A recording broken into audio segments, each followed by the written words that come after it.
আশা করি সবাই ভালো আছেন, আমিও ভালো আছি। তো আবার আসলাম আপনাদের মাঝে। তো এই ভিডিওতে আমি কথা বলবো আপনার হলো আরেকটি গাছ সম্বন্ধে, যে গাছটির নাম হলো সুপারি গাছ। হ্যাঁ, সুপারি গাছ সম্বন্ধে বলবো আমি। এই সুপারি গাছে অনেক ক্ষতিকারক দিক আছে, কিন্তু উপকারের দিক আছে। যেমন সুপারি খেলে আপনাদের চর্মরোগের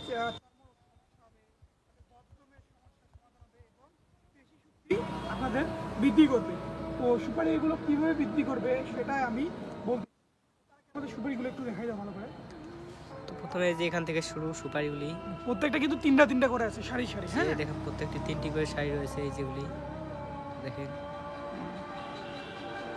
তো এইদিকে আরও রয়েছে, এই দেখেন। তো এই যে এগুলি সবগুলি হচ্ছে সুপারি গাছ।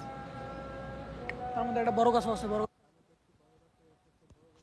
যে এটি, ভালো সুপারিও ধরছি সেখানে। তো এই যে যে যে যে এটি হচ্ছে সেই বড় গাছটি, এর মধ্যে ভালো সুপারি রয়েছে।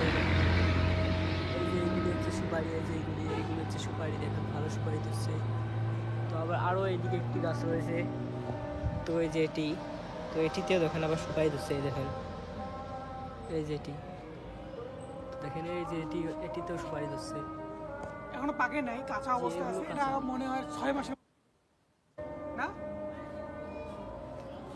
তো দেখলে নেই। তো এই সুপারিগুলো আপনার চর্মরোগে কীভাবে চিকিৎসা দেয় এটা বলতেছি। তো চর্মরোগের চিকিৎসায় সুপারি কিন্তু অনেক উপকারী একটা দিক। তো আপনার যদি শরীরে কোথাও ঘা দেখা দেয়, তাহলে কি করবেন, সেখানে সুপারি পিষে লাগিয়ে দিবেন, তাহলে আপনাদের চর্মরোগ ভালো হয়ে যাবে। এছাড়াও একটি সুপারি সাধারণত পানিতে ভিজিয়ে রেখে সকালবেলা সেই পানি চর্মরোগের উপর দিতে পারবেন, তাহলে অনেকটা আপনার উপকার পাবেন। তো বদহজমের সমস্যা কীভাবে সমাধান করবে?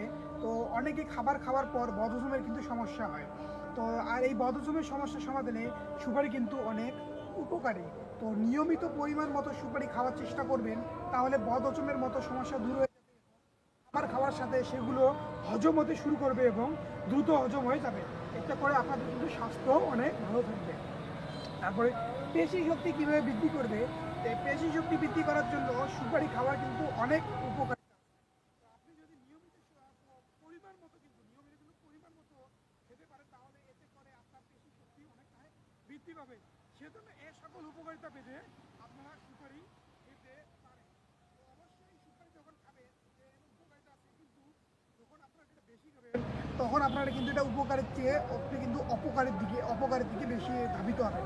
তাই এগুলো যখন খাবেন, তাহলে কিন্তু খুব